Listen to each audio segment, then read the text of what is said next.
live, If you're new here, hello, from another welcome. live.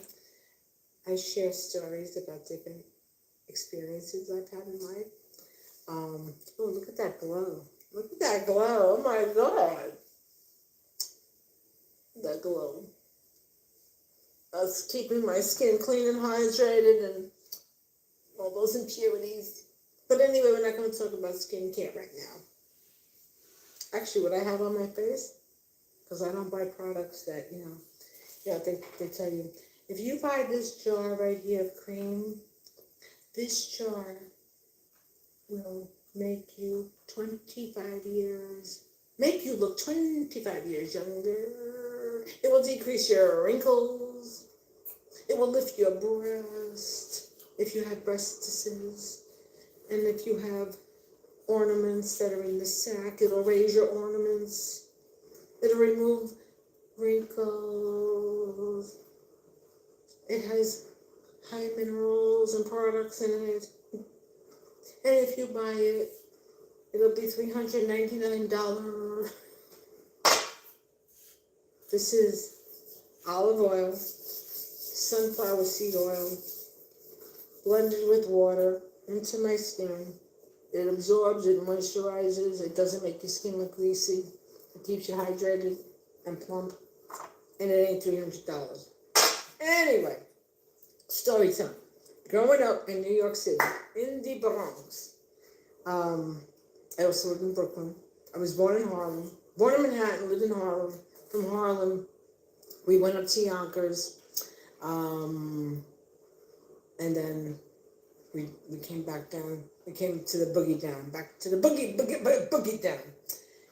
Anyway, I started working for the city of New York in 1985. Prior to that, I always did temp work, and I worked at different places. So now, growing up in New York City, to commute into the city, you either take the express bus, you took Metro North, or you took the subway. I didn't have Metro North money.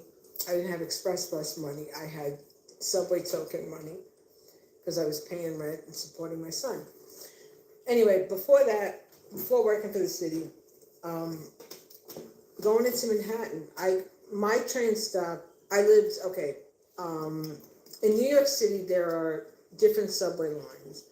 IRT, Independent Rapid Transit, IND, Independent, then the BMT. Anyway, I was on the IRT. I was the number 2 and the 5 when I lived in the Bronx.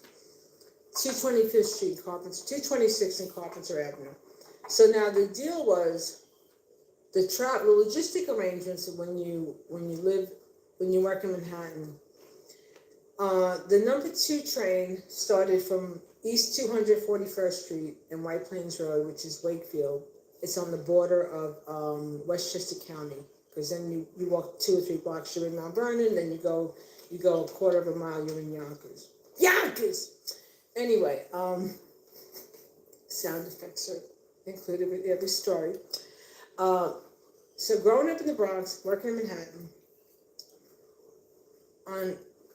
in the Bronx, the number 2 train and the number 5 train would run parallel going south, okay? They would both run. The number 5 came from Dyer Avenue, the number 2 came from East 241st Street. But up until 0811 hours, you can catch a number 5, a number 2 express that would bypass the stations from 180th Street, 180th Street, East 180th Street, down to 149 in Grand Concourse. 149 in Grand Concourse was a cross station where the number 6 train would go upstairs. Okay, so now getting off if I missed that train, if I like 1 second or one train pulled in and I didn't catch that train before 0811 hours, then the train would go local from 180th to 149.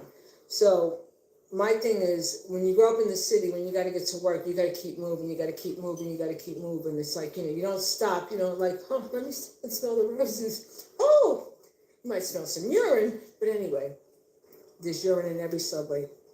I've been to Paris. Anyway, so 149 So now there was like the 149 was the jump. That was the jump station. That's what we used to call the jump. And I would get in the second car. The second car, when you got off the second car, you had egress to the stairs going up. So that would be my spot if I missed that 8:11 train. And then you'd hear the train upstairs. That's had the sound when it sounds like a whip. And it does. The acoustics of it sounds like a whip.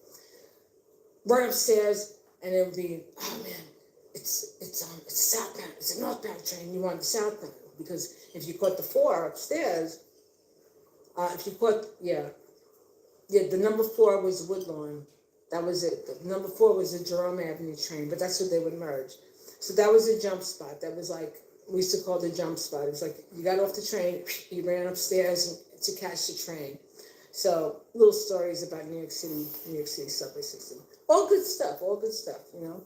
So when people from New York City, we can go anywhere and survive. Anybody can go anywhere and survive.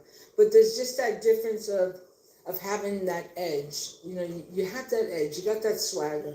Unless, of course, you grew up and like some people, their mommy and daddy held their hands until they're like, 35 years old.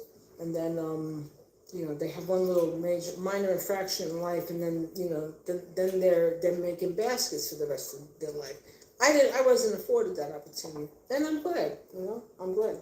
But anyway, quick stories about New York City Transit. New York City Transit and how you can go anywhere you needed to go. And New York City is the best place, I gotta tell you. I had the best times growing up in New York City. Always, always. Like as a kid, we played in the sprinklers because we lived in Harlem. Well, I was born in Harlem, but then we'd come back to Harlem because my mother's friends were there. And I remember being a little girl, being in the sprinklers with my sandals on, and the black girls telling me, my mama would beat if I came out here with my shoes on, you better take them shoes off, girl, your mama's gonna beat you. And I was like, yeah. And I was like, all right, I better take the shoes off. So I listened to the girls, they were right. And my mother was like, I'm glad you took those shoes off. You're wearing your new shoes. But anyway, you send your kids out into the street. Well, back then in the day, you didn't have to worry. In the tight neighborhoods, people always looked out. Even growing up, people look out. But now we have, we're in a different world. But you gotta watch. No matter, even then, you had to watch kids. Always, always, always. But anyway, I have a lot of stories. About New York City. I'm gonna share them. And if you like what I gotta say, you can follow what I have to say. And if you don't like what I gotta say, you could, what you could do. Like, it doesn't matter. But anyway, have a great day. Have a great day. And women, never underestimate yourself. Never underestimate yourself.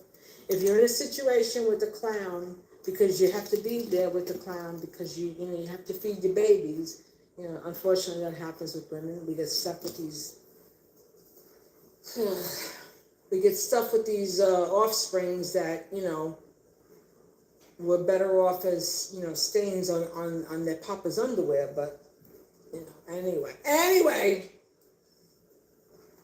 ladies, gentlemen, have a great weekend. I'll be back. I always have more stories. If you like what I gotta say, follow me. And if you don't, that's okay. Till next time. Bye. Thanks for watching, everyone. Bye.